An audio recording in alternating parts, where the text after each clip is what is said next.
Hi ಎಲ್ರಿಗೂ ನಮಸ್ಕಾರ. ನಾನು ನಿಮ್ಮ ರಶ್ಮಿ. ನಾನಿವತ್ತು ಹೇರ್ ವಾಶ್ ಮಾಡಬೇಕಿತ್ತು ಅಂತ ಸ್ವಲ್ಪ ಬೇಗನೆ ಇದ್ದೆ.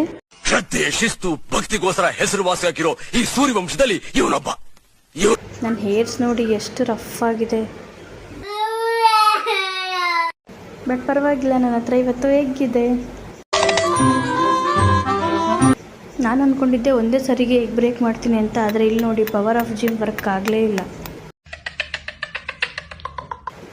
ಫೈನಲಿ ಸ್ವಲ್ಪ ಬ್ರೇಕ್ ಆಯಿತು. ಆ್ಯಕ್ಚುಲಿ ಎಗ್ ಇಷ್ಟೇ ಬ್ರೇಕ್ ಮಾಡಬೇಕು.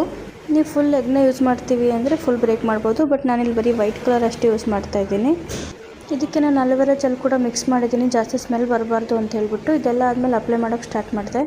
ನಾನಿಲ್ಲಿ ಹೇರ್ನ ಪಾರ್ಟಿಷನ್ ಮಾಡಿ ಲೇಯರ್ ಬೈ ಲೇಯರ್ ಅಪ್ಲೈ ಮಾಡಿದೆ. ಜಾಸ್ತಿ ಸ್ಕ್ಯಾಲ್ಪ್ಗಿಂತ ಜಾಸ್ತಿ ನಾನು ಕೆಳಗಡೆನೇ ತುಂಬ ಅಪ್ಲೈ ಮಾಡ್ತೀನಿ, ಬಿಕಾಸ್ ಅದು ತುಂಬ ಸಾಫ್ಟ್ನೆಸ್ ಕೊಡುತ್ತೆ. ಅಪ್ಲೈ ಮಾಡಿ 20 ಮಿನಿಟ್ಸ್ ಬಿಟ್ಟರೆ ಸಾಕು. ಬೇಗ ಹೆಡ್ ವಾಶ್ ಮಾಡ್ಕೊಂಡು ಕಾಲೇಜಿಗೆ ರೆಡಿ ಆದೆ. ಎಗ್ ಮಾಸ್ಕ್ ಅಪ್ಲೈ ಮಾಡಿದ್ರಿಂದ ನನ್ನ ಹೇರ್ಸ್ ತುಂಬ ಶೈನಿ ಮತ್ತು ಸಿಲ್ಕಿ ಆಗಿತ್ತು. ಡ್ರೈ ಆದಮೇಲೆ ಇನ್ನೂ ತುಂಬ ಚೆನ್ನಾಗಿ ಅನಿಸ್ತು ನನಗೆ. ಸೊ ಇವತ್ತು ನಾನು ಪಿಂಕ್ ಮತ್ತು ವೈಟ್ ಕಾಂಬಿನೇಷನಲ್ಲಿರೋ ಈ ಕುರ್ತಿ ಸೆಟ್ ಹಾಕ್ಕೊಂಡು ರೆಡಿ ಇದೆ. ಕೆಳಗಡೆ ಟಿಫನ್ ಮುಗಿಸ್ಕೊಂಡು ನಾನು ಕಾಲೇಜ್ ಕಡೆ ಹೊರಟೆ. ಸ್ಟೂಡೆಂಟ್ಸ್ಗೆ ಸ್ವಲ್ಪ ಪ್ರಾಜೆಕ್ಟ್ ವರ್ಕ್ಸ್ ಕೊಟ್ಟಿದ್ದೆ. ಡೆಡಿಕೇಷನಿಂದ ತುಂಬ ಚೆನ್ನಾಗಿ ಮಾಡಿದರು ಎಲ್ಲನೂ. ನಾನು ಕಾಲೇಜ್ ಮುಗಿಸ್ಕೊಂಡು PGಗೆ ಬಂದು ಸ್ವಲ್ಪ ರೆಸ್ಟ್ ಮಾಡಿಬಿಟ್ಟು ಜಿಮ್ಮಿಗೆ ಹೋದೆ. ಇವತ್ತು ನನ್ನ ಶೋಲ್ಡರ್ಸ್ ಇತ್ತು.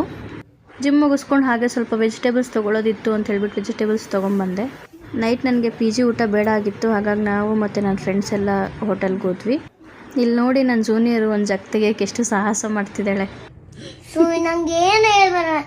ದೊಡ್ಡ ನಮಸ್ಕಾರ. ಹಾಗೆ ನಾವೆಲ್ಲ ಊಟ ಮುಗಿಸ್ಕೊಂಡು ಐಸ್ ಕ್ರೀಮ್ ತಿನ್ಕೊಂಡ್ಬಂದ್ವಿ. ಓಕೆ ಬಾಯ್.